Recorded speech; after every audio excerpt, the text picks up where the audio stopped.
La pénétration de l'islam en Afrique de l'Ouest s'est faite dès le 8e siècle par les conquêtes et les échanges commerciaux. En 734, les premiers musulmans sont arrivés en provenance du Maghreb dans l'empire du Ghana, le plus ancien des grands empires noirs. Attirés par l'or ou par prosélytisme, des savants musulmans ont migré par vagues continues dans les grands empires et créé les conditions d'émergence de centres islamiques dans la sous-région. L'enseignement coranique devient ainsi le cœur du dispositif d'éducation et de socialisation des populations musulmanes autochtones jusqu'à l'installation des colons.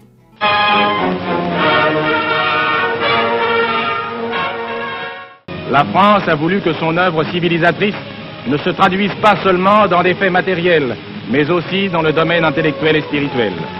L'éducation des jeunes est au premier rang des soucis des colonisateurs. Le nouvel ordre éducatif, basé sur la langue du colonisateur et les valeurs civilisatrices qu'elle véhicule, ne parviendra pas cependant à parachever une uniformisation du système d'éducation et devra cohabiter avec l'enseignement islamique. The colonial people could not influence the Dara system because there were basic differences, fundamental differences, misunderstanding between the colonial masters, the colonial people, and the founders and the proprietors of the Dara system, because the understanding they had was that the colonial people, and they might be right, came to purposely to fight Islam and Islamic culture and Islamic traditions and to eliminate the Islamic system. So they went to the extent that even they would not want to associate themselves with anything that has to do with the colonial tradition. En Afrique subsaharienne, le modèle d'éducation islamique reste le choix de millions de parents musulmans pour qui l'éducation religieuse de leurs enfants est une prescription divine. mooy pour mu xam yàlla mi ko binda mu xam ak santanam bi gannaaw loolu diggante ak waajuram li ci yàlla wax ñaari waajuram yi baayam mooy baayam ak yaayam gannaaw loolu su fa loolu jógee mu xam ak dëkkandooram yi mu xam ak ay fa nekk su fa loolu jógee mu xam Presently, we want to deal with the two scenarios we find in the choices that are available to rural parents and some of the city dwellers. You have the formal madrasas that could be compared very much with the formal school system, the Western school system, conventional schools we call them, but they are not counted. So when we get the story about children that are out of school, it seems to give a rather vague picture of the real situation. So we want to deal with these formal madrasas and align them to the conventional schools. You also have what in our own sub-region you call the daras. Like in Senegal here, you have quite a lot of daras, and again, it's another option. And what is happening in the daras, it is limited to religious instruction. And we're saying that is good, but we should also ensure that we provide these children with the opportunity to be able to be fully integrated in society. Cependant, la place et la qualité de l'enseignement religieux islamique dans les plans éducatifs nationaux varient d'un pays à l'autre. Au Burkina Faso, les écoles coraniques se caractérisent par leur absence de statut juridique, d'ancrage institutionnel et de textes réglementaires. Ce sont des écoles informelles n'ayant aucune existence légale et ne bénéficiant d'aucune reconnaissance officielle. Le système éducatif musulman reconnu se compose des madrasas, des écoles franco-arabes et des structures de formation universitaire qui offrent un enseignement à la fois en arabe et en français. Aujourd'hui, le ministère de l'enseignement de base a enregistré plus de 1600 écoles franco-arabes et madrasas, dont seules 752 possèdent une reconnaissance officielle. En 2006, sur un total de 244 703 élèves issus du privé, on dénombrait 124 461 élèves issus des écoles franco-arabes et madrasas. Ces élèves des madrasas et des écoles franco-arabes représentaient 8,21% des effectifs totaux au niveau national dans le primaire.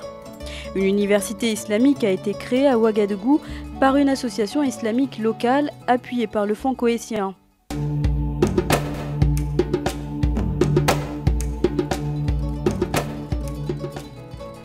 Au Niger, les écoles coraniques sont solidement implantées partout dans le pays et comptent encore un nombre important d'enfants et d'adultes. On estime qu'il existe plus de 40 000 écoles coraniques.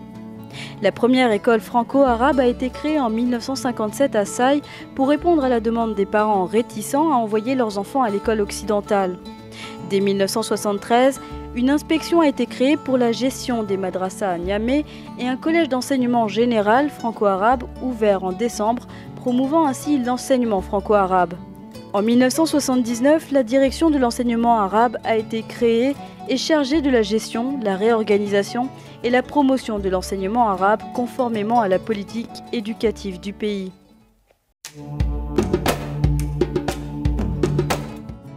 Dans le Soudan français, devenu le Mali après les indépendances, les Français tentèrent d'incorporer l'enseignement arabe traditionnel à l'enseignement français en 1906, lors de la création du service des affaires musulmanes. Les colonisateurs, avant de partir, ont exigé à ce que le français soit enseigné dans les médersas. Le français soit enseigné. Donc les premiers maîtres qui ont enseigné, qui ont commencé l'enseignement de la langue française dans les médersas ont été d'abord, avant leur recrutement, formés dans l'enseignement dans les différentes inspections d'enseignement à l'époque. Dans le but de gagner la sympathie des populations musulmanes, mais également de pouvoir les surveiller de près, les Français favorisèrent la création des écoles franco-arabes. Pendant la colonisation, le gouvernement français subventionnait les médersas. Parce que la médersa de mon père, fait partie des premières médersas du Mali. Et moi, j'ai vu à mes propres yeux mon père prendre l'argent au trésor comme subvention que l'État, que le gouvernement français lui a offert. Les madrasas regroupent aujourd'hui 11,4% des effectifs. Elles relèvent du ministère de l'Éducation nationale et proposent le même programme que l'enseignement public, en plus de l'arabe et de l'instruction religieuse. Elles participent aux examens et concours nationaux. En Gambie, les madrasas ont fait leur apparition avec le retour des premiers étudiants gambiens partis continuer leurs études dans les pays arabes. The first madrasa, as I know, was established in 1966 in Gunjur by the Sheikh Khatab Sherif Boyan. And these madrasas, are the formal school system.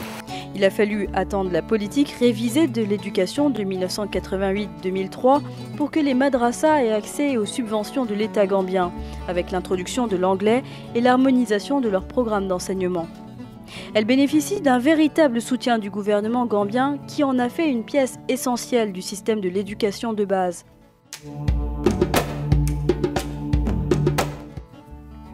Au Sénégal, le modèle dominant de l'enseignement islamique reste le Dara ou école coranique traditionnelle qui est au cœur d'enjeux politiques, socio-culturels et économiques majeurs.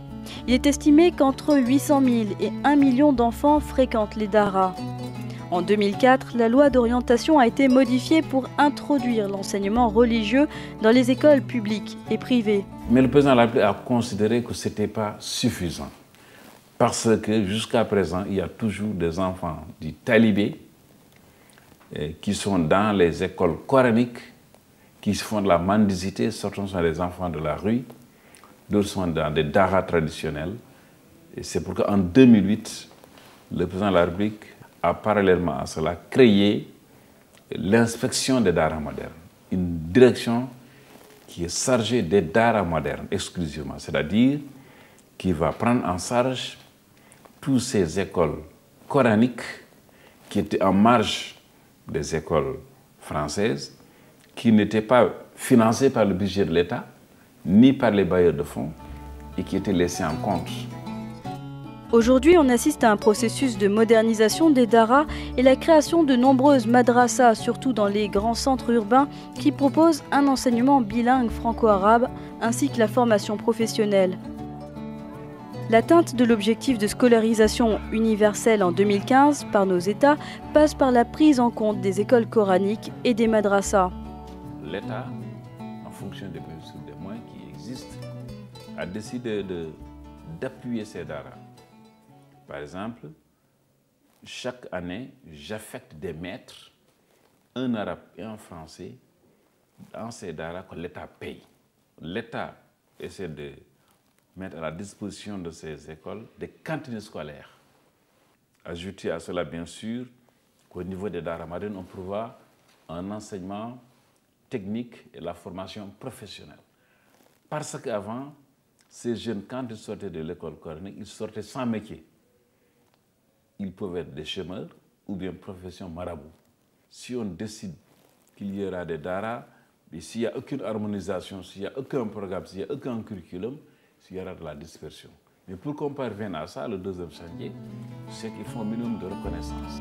À l'évidence, l'intégration de l'enseignement islamique au plan éducatif nationaux ne se limite pas seulement à l'atteinte d'objectifs de scolarisation universelle d'ici 2015. Elle nécessite aussi un alignement qualitatif sur les techniques et les outils pédagogiques modernes pour des apprentissages adaptés aux exigences de l'évolution du monde. Islamic Education Secretariat has successfully translated all the conventional subjects from English into Arabic, and they are now incorporated in the madrasa syllabus. And in fact, some of these conventional methods, some of these conventional subjects in the madrasas are not taught in Arabic. They are taught in English plus English language. So by the time that the students finishes the basic cycles, the student must be in a position to pursue his higher education either in Arabic or in English. So if you ask me why we must focus on madrasas, it's because I feel already we have shortchanged ourselves. If we continue to ignore a huge proportion of our young people, from our education system, we are already denying them the right to education.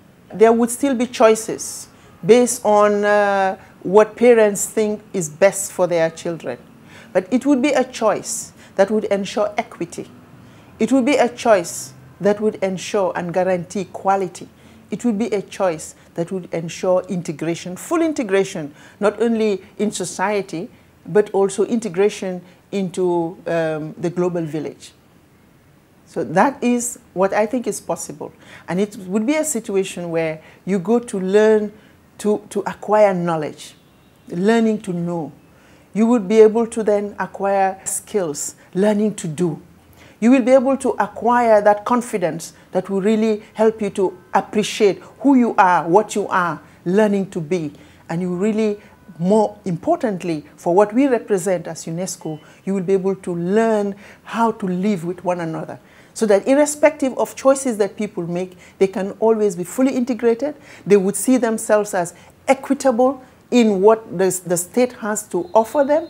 And they would really realize a new identity that would help them to look forward to what they can contribute towards. Je prends tout, il y a les sciences, il y a l'histoire, il y a le Coran, donc je prends tout comme le français.